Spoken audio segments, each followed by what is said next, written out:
don't know me, I'm Francis Morrone.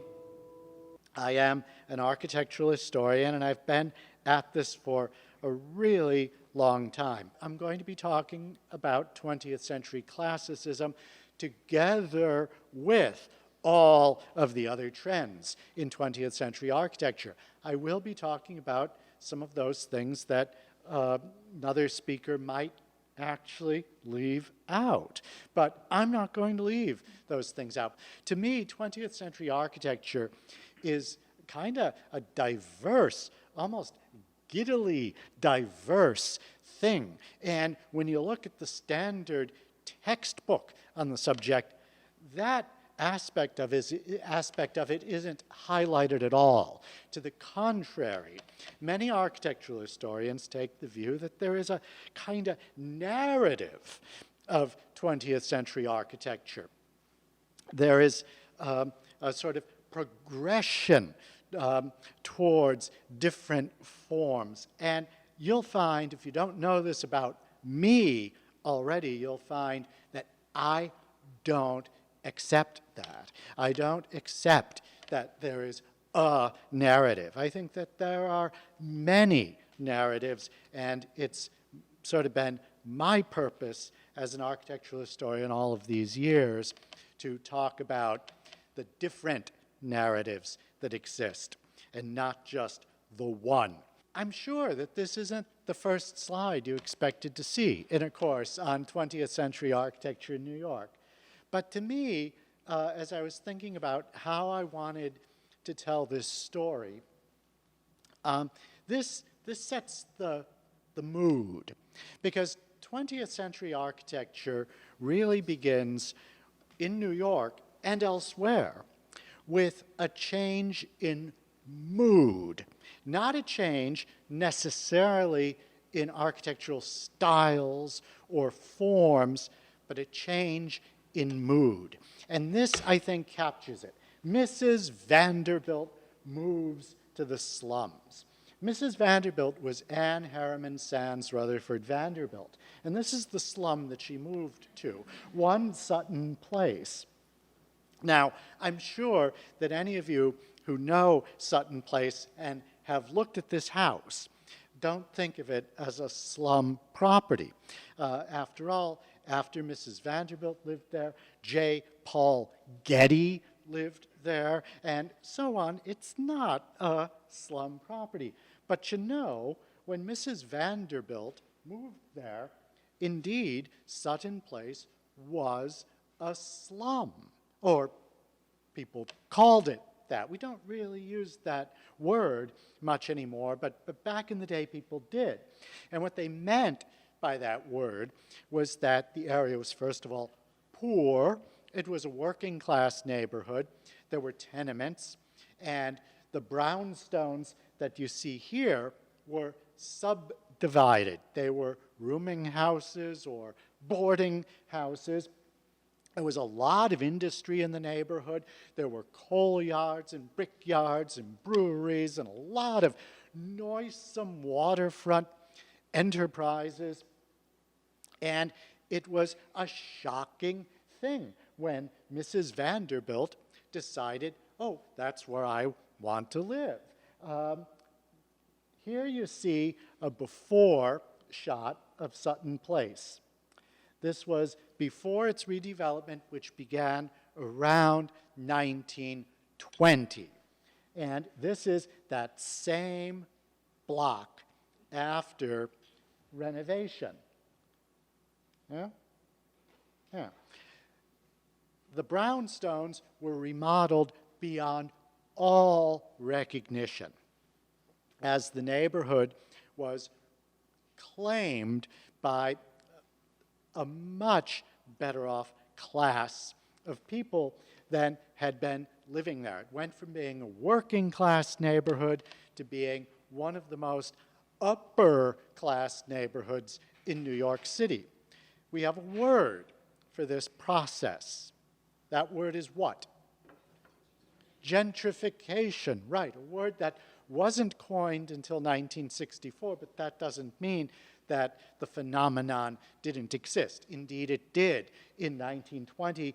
Indeed, this may even be regarded as the golden age of gentrification in New York City. And it was this row house renovation movement that, for me, really sort of shows the change in mood that I'm talking about. The reason for gentrification is that it was no longer possible for well-to-do New Yorkers to build themselves new houses in new neighborhoods. There were no new neighborhoods. Manhattan was used up by about 1900. There was no new uptown pasture to move to any longer. And building new houses, which was what upper-class New Yorkers had always done, was prohibitively expensive.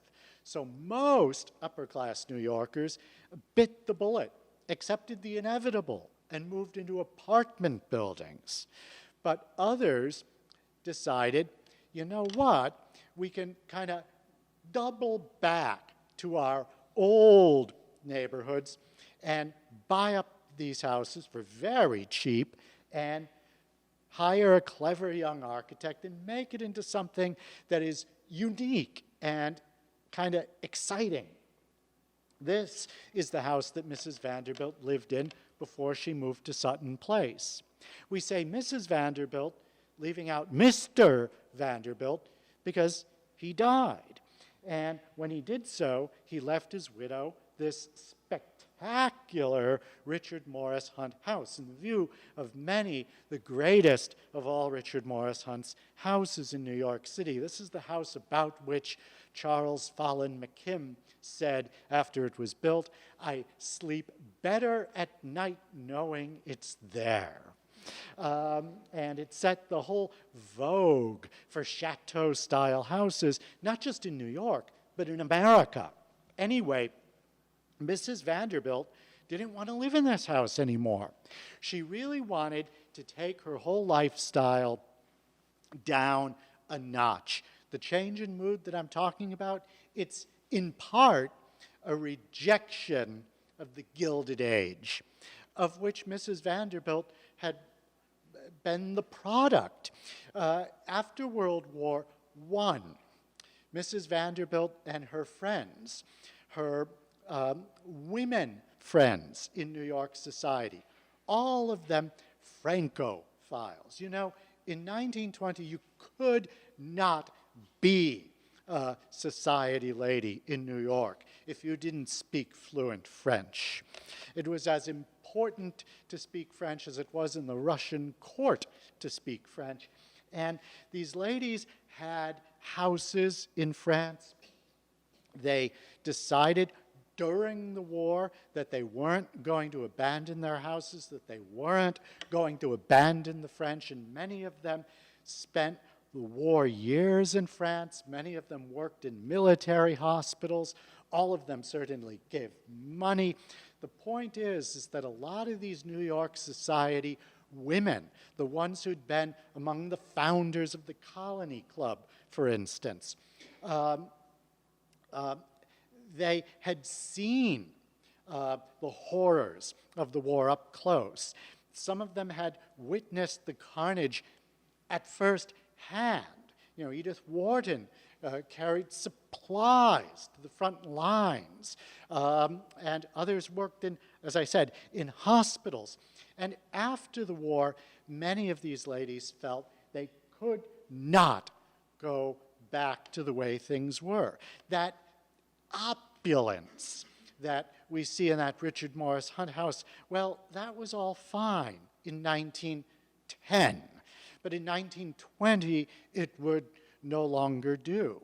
And so a group of female friends, Anne Vanderbilt, Anne Morgan, the daughter of J.P. Morgan, and Elizabeth Marbury, all decided that they were going to claim this sort of forlorn section of Manhattan. They hired a young, very young, he was like 21 4 years old architect named Mott B. Schmidt, who was married to an interior designer who worked for these ladies' great friend, Elsie de Wolfe. And he created this compound, as it were, for these very, very wealthy ladies. A compound that is called Sutton Place, but which the press also dubbed that Sapphic Enclave, to use a charming phrase. Anyway, there they lived, and their lifestyles became very, very different from what they'd previously been. The new spirit in the air is one which is distinctly modern. The houses are so much simpler, so much more relaxed, so much smaller. To you and me, these might not be small houses, but to a Vanderbilt or a Morgan, these houses were tiny. And this was a time in American life when everything was changing. Manners and mores were changing. They were becoming much more relaxed.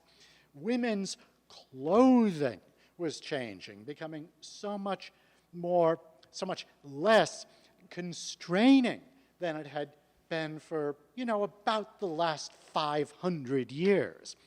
And amid these changes, New York began to take on a different look. There was a different spirit in the air. As I say, it was the spirit of modernity, but not the spirit of what we would call modernism. That is to say, this was the architecture that embodied the spirit of modernity. And it didn't begin with World War I. This is an important point that I think we should all remember. It actually begins with the century. It begins at the beginning of the 20th century, or at least in the first decade of the 20th century, when there was a new spirit in the air, when people felt the new century betokened extraordinary things and kind of limitless freedom. And this is when a kind of new approach to old city neighborhoods took root. I don't know how many of you know this house, 139 East 19th Street. It was an 1843 row house, and a Denver architect of very high standing. This was the architect of the Fisher and Daniels building in Denver, of the Denver Athletic Club, of the Antlers Hotel in Colorado Springs. So this was a major architect. Frederick Junius Sterner was his name. He came to New York and he saw this sort of dilapidated Greek Revival row house on East 19th Street. It looked just like this. That is to say, it looked just like approximately 1,200 Greek Revival row houses that are still standing in New York City. We look at it and we think, well, that's a nice house. I'd like that house. But Sterner thought that the house was kind of dull. He thought it was cookie cutter, that there were just too many like it. And what he wanted to do with his house, and there was no Landmarks Preservation Commission to get in the way, he decided he was going to jazz it up a little. He didn't use that term, jazz it up, but he turned it into a kind of Mediterranean fantasy, where the surface of the house, the front of the house had been red brick. He stuccoed it over and painted it a cream color, kind of eggy cream. By the way, what do you see today? Because the house was restored a couple of years ago with the very close supervision of the Landmarks Preservation Commission. What we see is very, very close to the way Sterner made the house in 1908.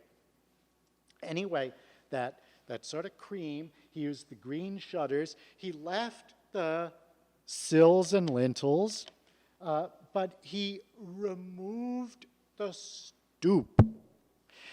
Frederick Sterner felt that the typical New York City row house stoop was, in his words, a pompous thing. Now, I happen to love row house stoops, but you can sort of see his point. He felt that these stoops were far too big for houses that were only 20 feet wide. When the stoop sort of takes up half the front of the house. And he thought it made a lot more sense, made the whole feeling of the house less pompous, less heavy, lighter, airier, more carefree, to remove the stoop and put in what we call a basement entrance. Now, you see row houses all over the city that have been de-stooped. And there are a lot of reasons that houses have their stoops removed. There was a time when a lot of these row houses were converted into multiple dwellings, whether modern apartment houses or rooming houses, and it made it much simpler to remove that front stoop and have a street entrance. But in fact, the original de-stooping of row houses in New York was done for reasons of fashion and style, not for practical reasons. So Sterner removed the stoop and didn't just remove it, but also gave the entrance these beautiful accents of Mercer tile, which you can go there today and see. And then the other thing he did, although you can't really see it in this picture, he put in a sloping red tile roof on the house. And when he was done, the house, which was on a block that was filled with red brick Greek Revival houses and slightly later brown stone fronted houses, this house by Sterner stood out like a shaft of light on that street. Everything about this house said modern. It said we've entered into a new era. It said rich people in New York are choosing to live differently from how they've ever lived in the past. Here we see there's 139, and then you see that there's a tremendous variety in the houses on this block, as indeed there is. Because after Sterner made over his own house, together with a banker named Joseph B. Thomas, he bought up many other houses on this block. And by the way, this was not a fancy part of town at the time. The houses were pretty cheap. He bought up a bunch of houses on the block and renovated them all in different ways to create this kind of almost willfully varied picturesqueness along the street. So, for instance, this house right here, which was Thomas's own house, Sterner turned it into a kind of medieval fantasy, which he would also do in his house for the art collector Stephen C. Clark on East 70th Street. Sterner worked in time all over the city. But what he's doing in renovating these houses is, as I said, kind of turning his back on the way things had always been done in New York, where a sort of style would take root, it would become very fashionable, and it would be replicated roughly 1 billion times over the next 15 years, then to be replaced by the next style. Well, the vogue for row house renovation that Sterner set in motion really had legs, at least for a while. This was once a row of very ordinary Greek Revival houses. Then the architect Julius Frank working for Sailors' Snug Harbor, decided to do a little remodeling, and a la Frederick Sterner, in 1916, this row of very ordinary red brick houses on 8th Street was transformed into, yes, another Mediterranean fantasy.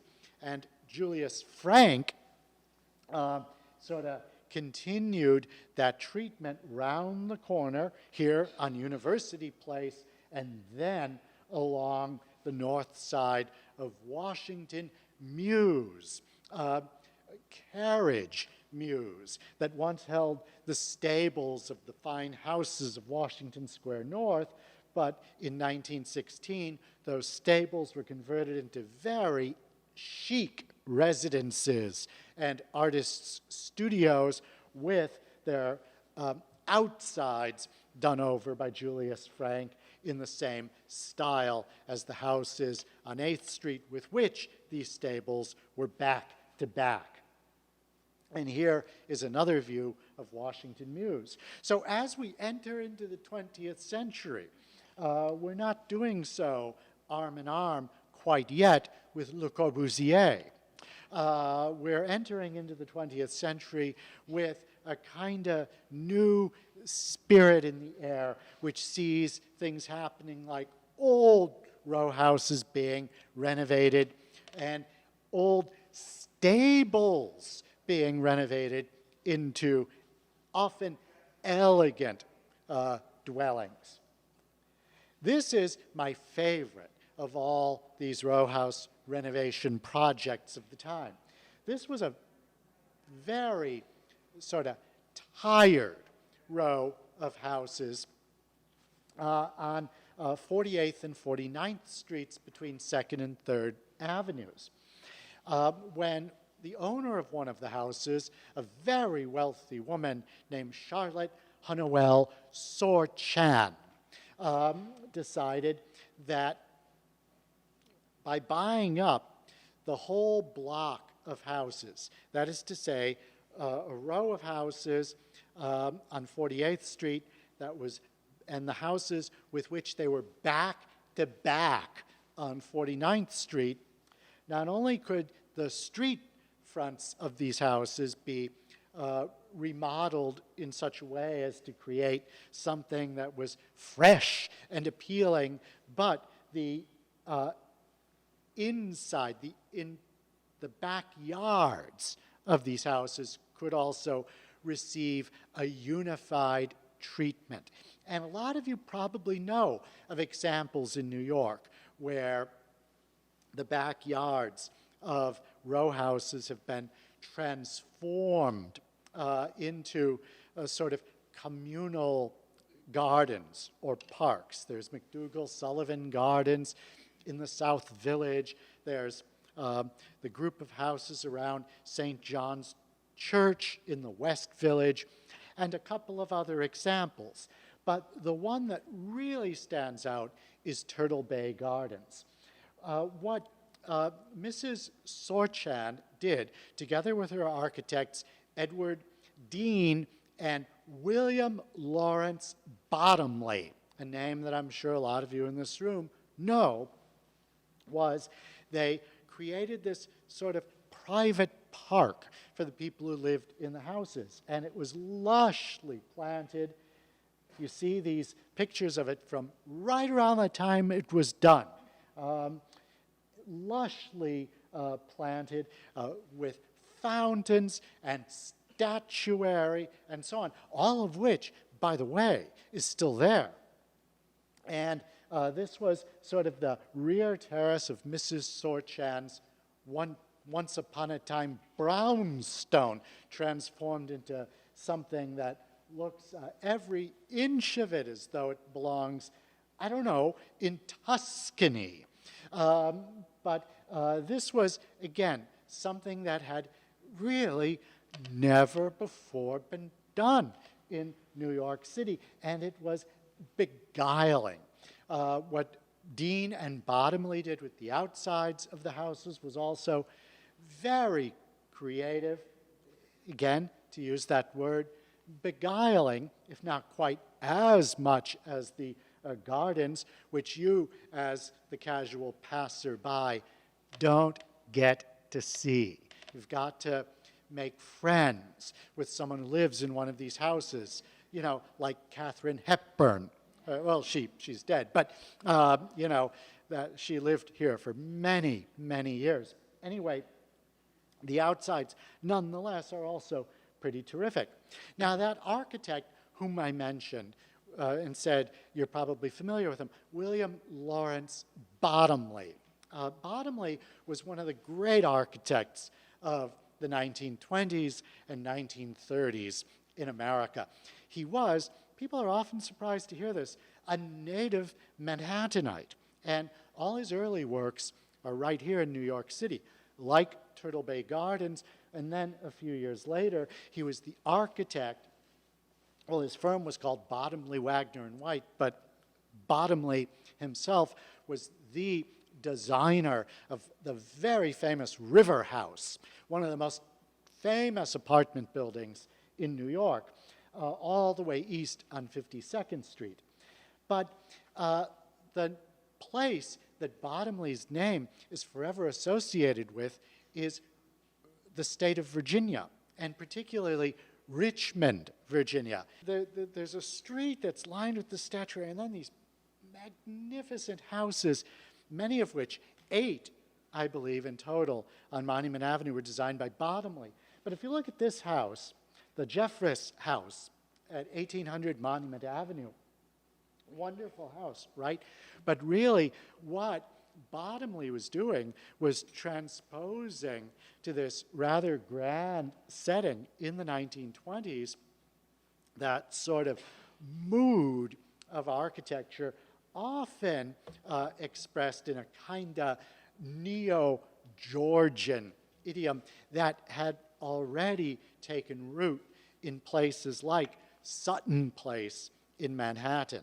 Now, when you've heard that, you go to Monument Avenue, you can really see that it's kind of almost like an enlarged version of Sutton Place. And this sort of thing continued through the 1930s. This is one of my favorite things in New York City. I know that it's not all that much to look at, so it's in part the idea of the thing that appeals to me so much. But it's a group of old tenements, by which I mean, you know, tenements. I mean, places where, you know, immigrant Czechs and Hungarians who worked at very low-paid industrial jobs lived at the beginning of the 20th century. But in the 1930s, a woman named Carmel Snow, who was the editor-in-chief of Harper's Bazaar. And as such, she was a mover and shaker in the world of fashion in New York. It was, incidentally, she, and not Diana Vreeland, who was the model for the character of Maggie Prescott, played by Kay Thompson in the movie Funny Face. Does that register with anyone in this room? Okay, good. Anyway, she undertook the renovation of these tenements into upper-class apartments. Note the date. It's 1938. And being rich just wasn't what it once was. After World War II, there was federal income tax, and then, you know, the immigration spigot was turned off in 1924, which made it much, much harder to find cheap domestic help. And then the 1930s, everybody was affected. And so by 1938, you know, you just couldn't live in a Richard Morris Hunt mansion anymore. I mean, those days were as remote as, you know, something out of the Old Testament. So what the rich ended up doing was living in these very sort of chicly done up small apartments. Walk-ups they were in converted tenements all the way east on 72nd Street.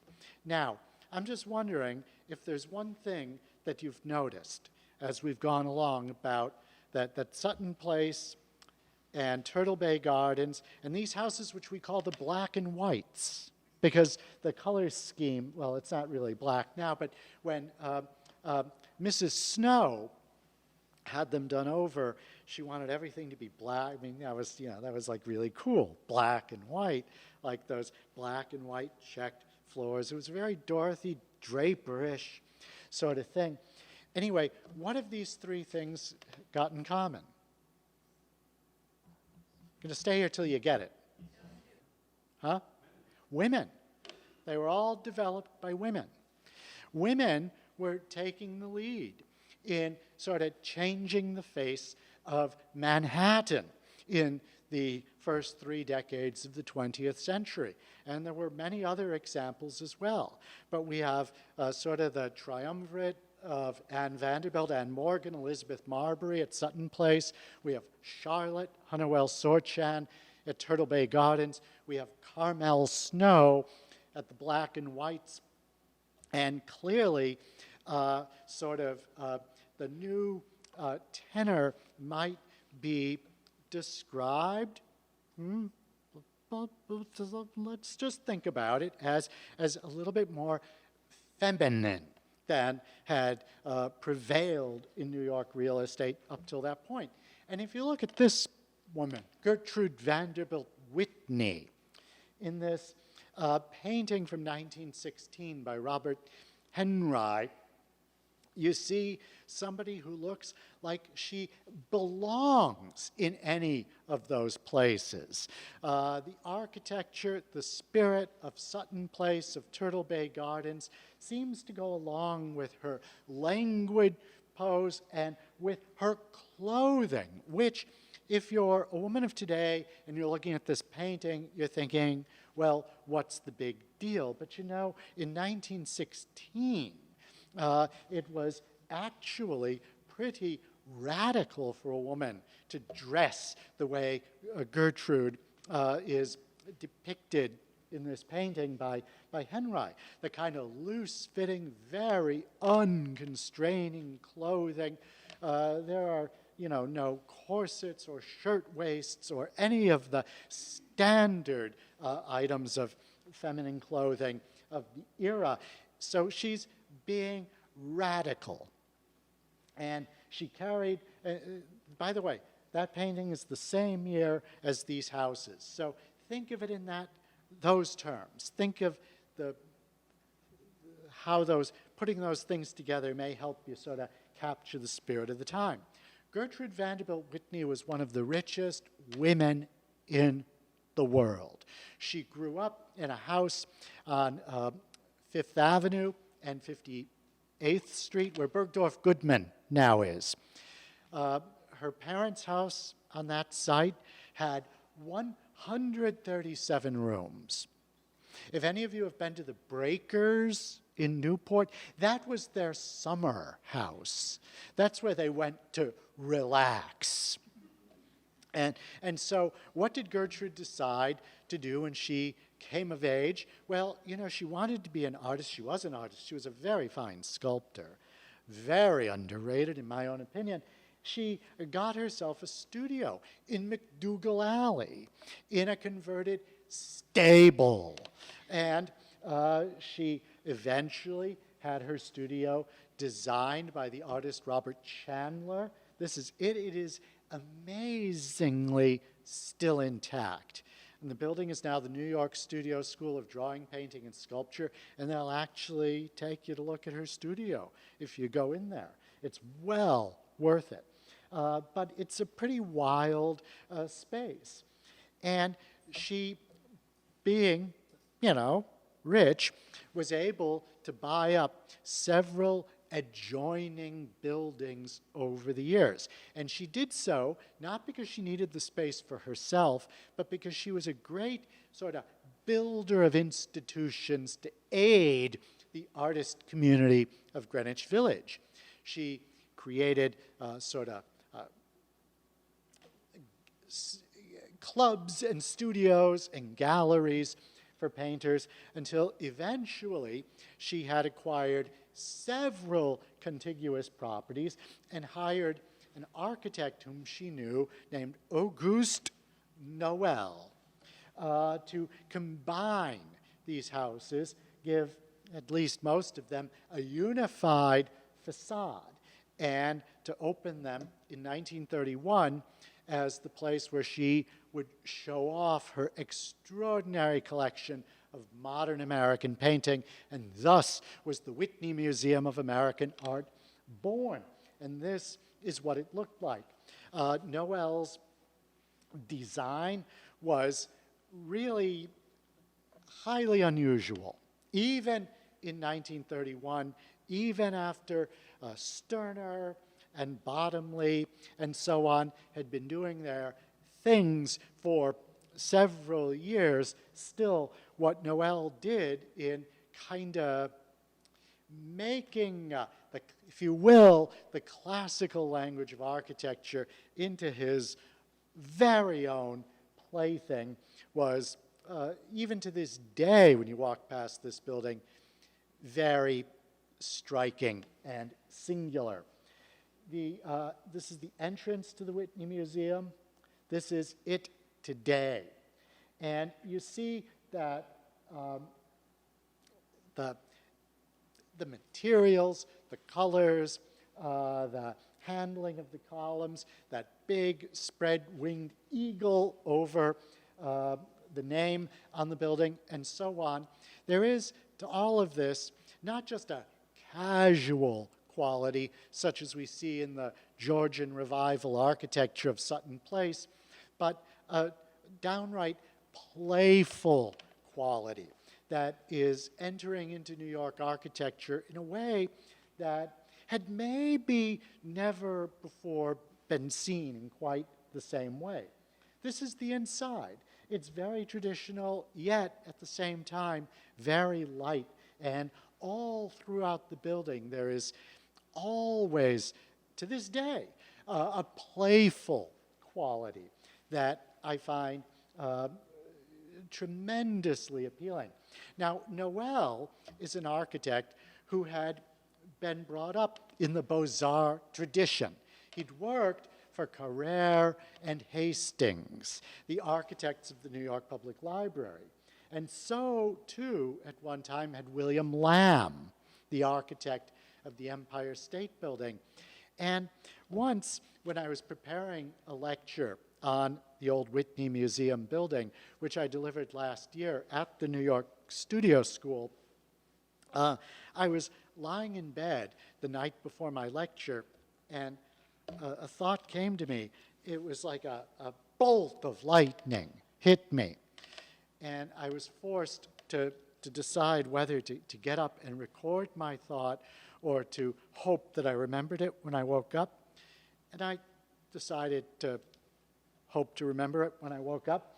Anyway, the thought was this. I knew that this facade reminded me of something, but I couldn't think what. I kept thinking to myself, there's another building in New York. I just know there's another building in New York that looks just like this. And then it hit me. It's the Empire State Building. And then I realized that they were built in the same year. Lamb and Noel knew each other. I mean, there's no smoking gun here. I mean, I don't know if Lamb showed Noel his designs or if Noel showed Lamb his designs. But when you look at them, you see that, I'm trying to get the pointer. You see that these fluted piers are the same. You see that these aluminum frames around the windows are the same. You see that both buildings sport stylized eagles, and it's clear that one or the other, one borrowed from the other, or maybe they both borrowed back and forth. But in any event, this is the miniature Empire State Building. Some of you may remember last year when they were doing restoration work on the front of the building, the New York Studio School sign came down for a very brief time, and there it said, Whitney Museum of American Art. It was very, very cool to walk by there and see that. Now, the other strand of this new spirit is to be found in a different kind of development. Thus far, we've been talking about urban row houses almost exclusively.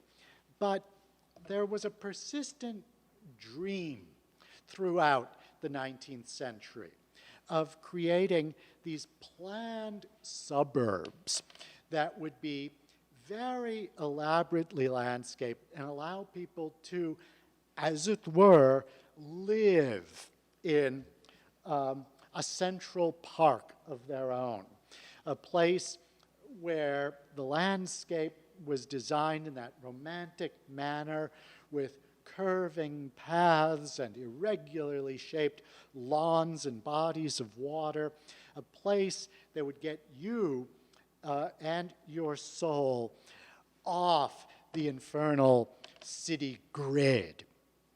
And indeed, developments took shape in the 19th century. In the 1850s, Llewellyn Park, the first planned picturesque suburb in America, in West Orange, New Jersey, and Riverside in Illinois, which was laid out by no less than Frederick Law Olmsted and Calvert Vaux, with the idea that this was a sort of central park for people to live in. And over time, Riverside was embellished with houses by architects like Frank Lloyd Wright, the Tomek House, and the very famous Avery Coonley House. When Riverside was first created, long before the Frank Lloyd Wright buildings were there, but when Olmsted and Vaux had laid it out and construction of its streets and earliest houses had begun, a young Englishman lived in Chicago. This was sort of a weird bit of fate. This young Englishman, Ebenezer Howard was his name, had come to America with the dream of establishing a kind of utopian farm in Nebraska. And that's a tough thing to pull off, as he realized after about 6 months. And he wound up in Chicago, where he worked as a stenographer. But he was always interested in sort of utopian schemes and plans of betterment and what we would later call urban planning. And he saw Riverside take shape. And it impressed him very, very deeply. And when he ultimately moved back to England, he wrote a book called Tomorrow, A Peaceful Path to Real Reform, published in 1898. But the book is much better known under the title it was given for its second edition, which is Garden Cities of Tomorrow, one of the most famous tracts on city planning ever written. Howard then began a movement to create a new kind of community. These self-sufficient towns that were within the sort of orbit of the big cities of Britain, but that would be, as I say, self-sufficient, a way of sort of decentralizing the metropolis. And they would be based on certain political and economic principles, including communal ownership of land, but they would also be designed in a certain way, where the houses were integrated with the natural setting, and where landscaping and the design of the public realm was given a very, very close attention. And the first of the so-called garden cities that Howard spearheaded was in Hertfordshire, called Letchworth Garden City, where Howard himself went to live. His architect was a man named Raymond Unwin. And we see the seeds of the destruction of the Garden City ideal in what Unwin wrought, because garden cities were meant to be for every man. Unfortunately, they were too nice. And because they were so beautiful, they were just drop-dead gorgeous. They began to attract, money. And before you knew it, Garden City had sort of become just a style. It had begun as a great political ideal, but now it was an architectural and landscape style. That was the case also with Hampstead Garden Suburb, which was laid out by Unwin and his partner Barry Parker, captured in this beautiful painting by William Ratcliffe, Hampstead Garden Suburb. Now, the Garden City as a style, not as a political ideal, but as a style, comes to America in part through this man. Everybody knows the name Frederick Law Olmsted, right? But this is not he. This is Frederick Law Olmsted Jr., the son of the co-creator of Central Park. And truth be known, Jr. was a much more skilled designer than was his father. And he was one of the most important figures, not just in landscape architecture, but in urban planning in the 20th century. One of his great early works was a commission that he received from the Russell Sage Holmes Foundation, as it was called, to create a planned suburb on Long Island, specifically in Queens County, to be called Forest Hills Gardens. And what he did at Forest Hills was simply miraculous. Here was the Garden City aesthetic, beautifully transposed from England to America, in a community that was carefully designed down to the smallest details by Olmsted Jr. and by the architect Grosvenor Atterbury. So Atterbury, for instance, designed the station of the Long Island Railroad in Forest Hills Gardens. And by the way, the LIRR has very few stations as nice as this one. And Station Square, which is sort of the great entryway to Forest Hills Gardens, where Atterbury designed picturesque buildings in a kind of Germanic medieval style surrounding a very generous open plaza with those sort of aerial bridges and high conically topped towers and all of the plantings among them. He created what is in fact one of the loveliest public places in all of New York City.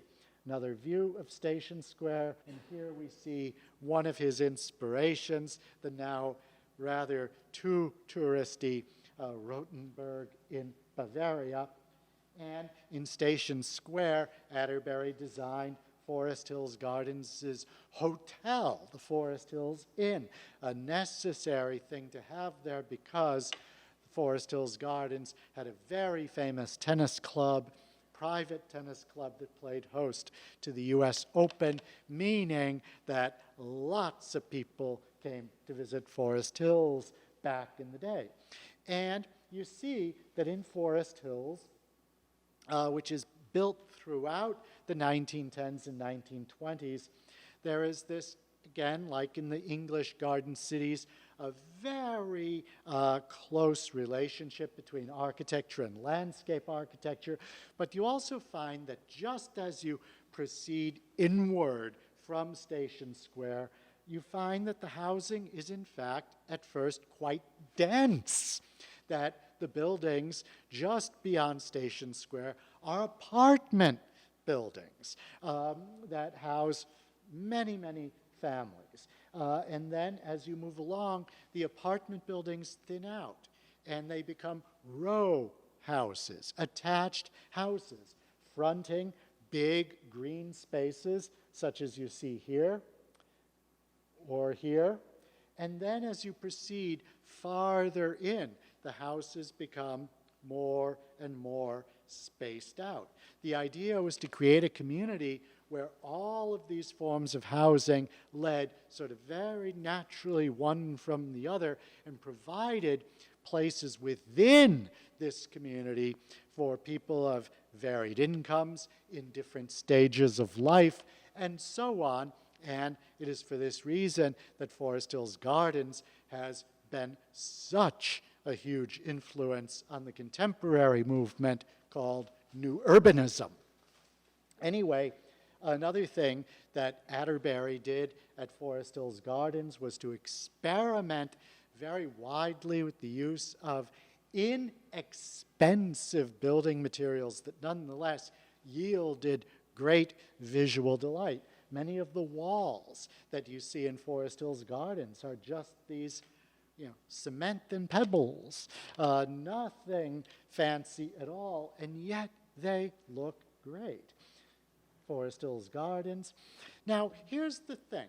You all know from the City Beautiful movement, right? You hear City Beautiful, and what do you think of? You think of the New York Public Library, you think of Grand Central Terminal, you think of monumental buildings of circa 1900 or 1910. And yet, if you go back and you read the Great City Beautiful treatise, the one that more than any other really inspired that whole movement in American architecture. It was a book called Modern Civic Art by Charles Mulford Robinson, published in 1903. And if you read his section on neighborhood design, the design of residential neighborhoods, do you know what he describes in that book almost to a T is Forest Hills Gardens, which had not yet been built. And so I think it's important to realize that this is very much in the City Beautiful tradition. And when I say design down to the smallest detail, you can look at things like the street lamps for confirmation of this, or the waste baskets. Just about everything in this place was very carefully designed, usually by Atterbury, but even later architects like William Gompert, who designed a public school in Forest Hills Gardens, hewed to the original style. And the same sort of thing was done elsewhere. A development in Philadelphia, the Mount Airy section of Philadelphia called French Village, developed by a sort of visionary named George Woodward and designed by some very talented architects like Robert Rhodes McGoodwin. It was called French Village because Woodward wanted to, using local materials, by the way, the local schist, wanted nonetheless to evoke the spirit of a Norman village.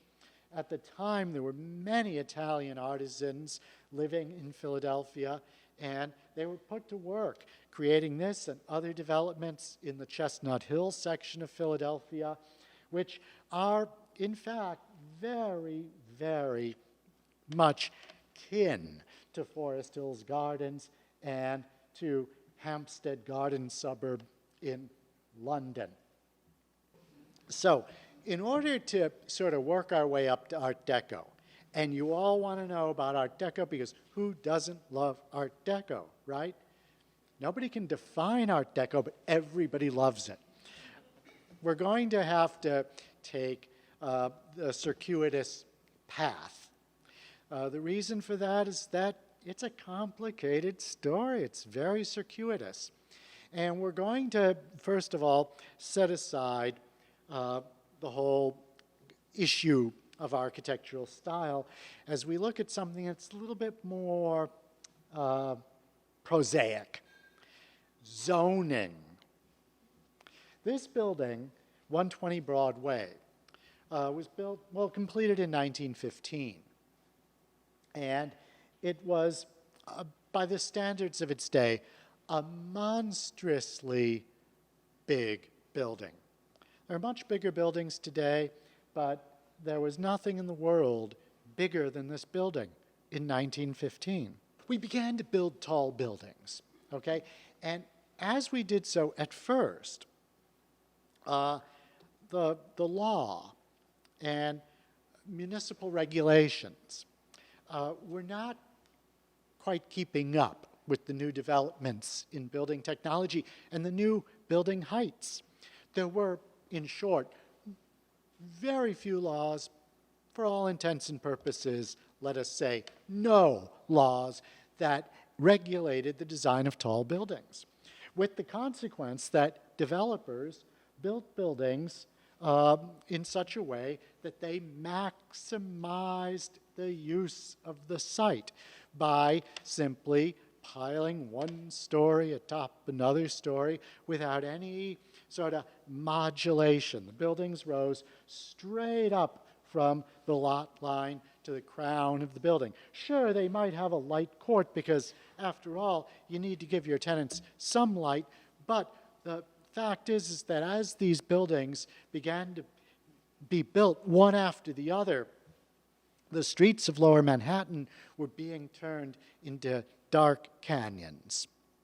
And the canyons of Wall Street, that's a familiar phrase. You also know, if you spend time downtown, that there are these canyon-like streets. Those are the streets that were developed before 1916, because buildings like 120 Broadway, and this was the straw that broke the camel's back, because this was the biggest of all these buildings, and the people began to think, oh my God, what happens when we start building more and more buildings just like this one? Life in New York will become simply unbearable. Anyway, in 1916, the city of New York enacted the very first municipal zoning code in America, 1916.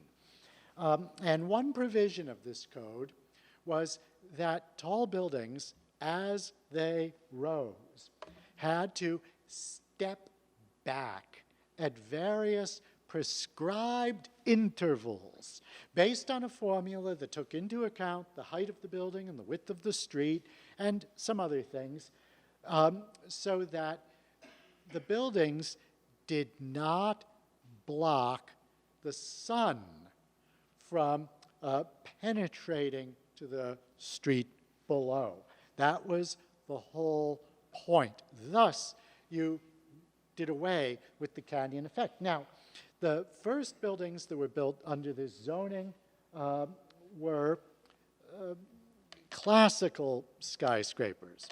The Beaux-Arts skyscraper, in the works of architects like Bruce Price and Cass Gilbert and Louis Sullivan, sort of was perfected in the 1890s, and thereafter all the major firms, such as Carrere and Hastings, designed tall buildings, and they were often very beautiful.